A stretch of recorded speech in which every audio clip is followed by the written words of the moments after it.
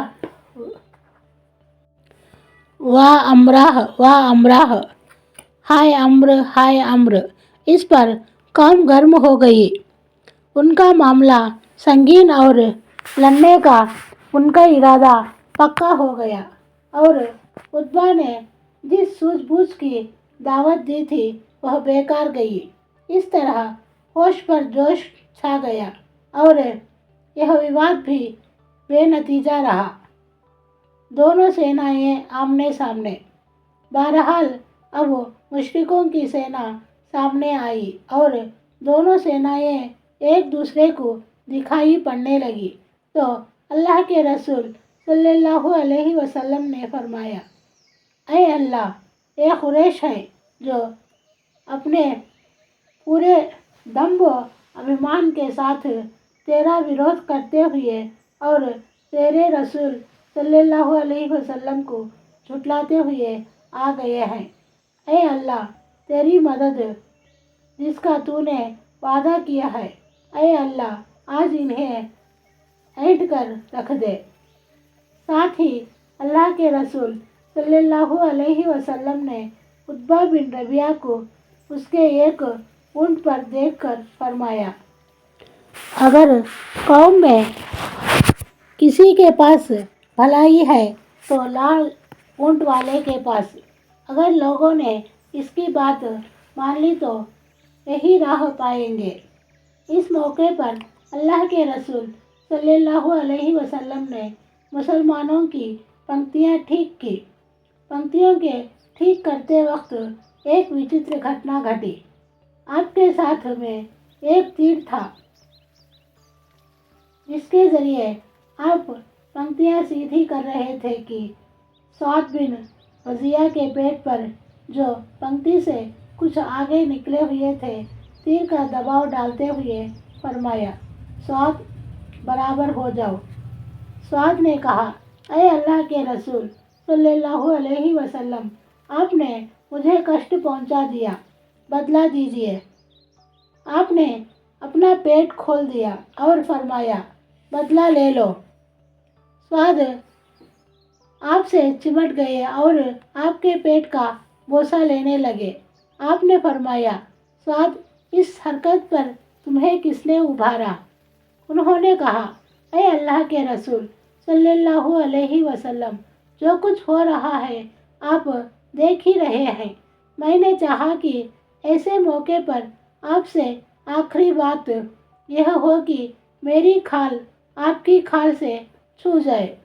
اس پر اللہ کے رسول صلی اللہ علیہ وسلم نے ان کے لیے دعائے خیر فرمائی۔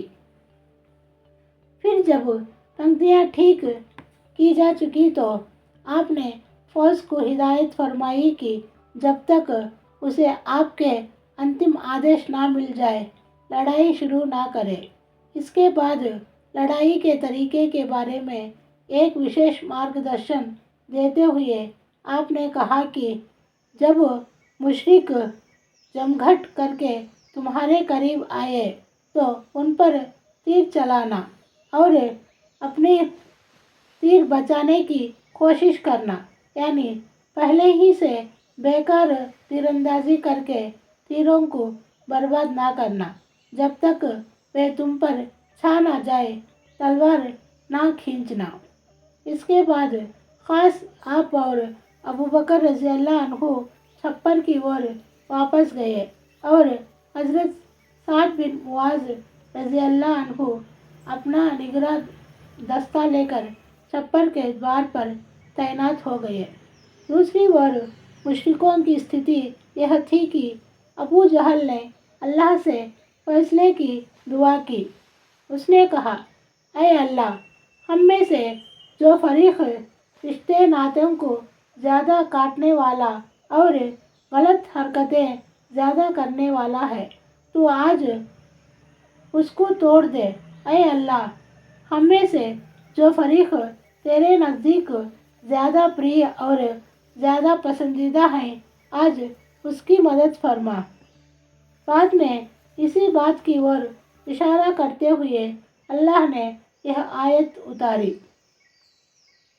اگر تم فیصلہ چاہتے ہو تو تمہارے پاس فیصلہ آ گیا، اور اگر تم رک جاؤ تو یہی تمہارے لیے بہتر ہے۔ لیکن اگر تم یعنی اس حرکت کی اور پلٹو گے تو ہم بھی تمہاری سزا کی اور پلٹیں گے، اور تمہاری جماعت اگرچہ بہت زیادہ ہی کیوں نہ ہو، تمہارے کچھ کم نہ آ سکیں گی۔ اور یاد رکھے کہ اللہ ایمان والوں کے ساتھ ہے۔ السلام علیکم ورحمۃ اللہ وبرکاتہ۔